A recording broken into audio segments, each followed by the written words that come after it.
innocent civilians by gangsters becomes the historic occasion for the full-scale gangsterization of America. Do we now live in a post-democratic age in which the very, quote, democratic rhetoric of the imperial America hides the waning of democratic America? Are there enough democratic energies here and abroad to fight for and win back our democracy, given the undeniable power of the three dominant dogmas that fuel imperial America? Or will the American empire go the way of the Levantines of the past, the Roman, Ottoman, Soviet, and British empires?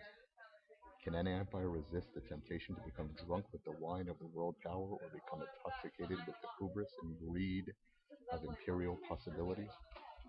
Has not every major empire pursued quixotic dreams of global domination, of shaping the world in an image and for its interest that resulted in an eternal decay and doom?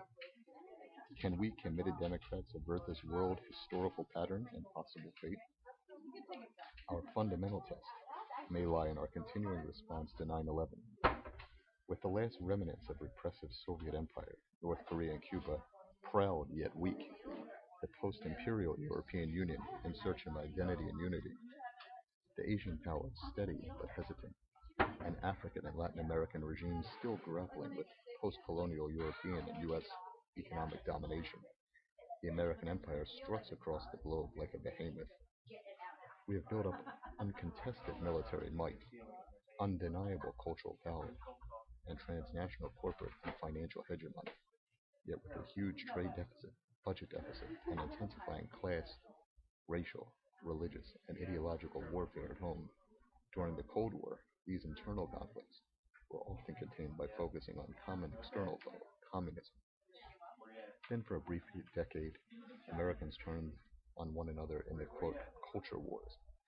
The well-financed right wing convinced many fellow citizens, the left, from the progressive professors to neoliberal Clintonites, multicultural artists to mainstream feminists, gay and lesbian activists to ecological preservationists, was leading America over the abyss.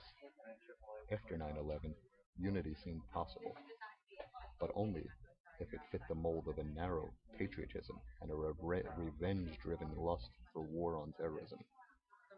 And as the old-style imperialism of the new hawks in the Bush administration made manifest through subtle manipulation and outright mendacity, the newly aggressive American empire would not only police the world in light of its interest, but also impose its imperial vision and policy by hook or by crook on the sleeping U.S. citizenry.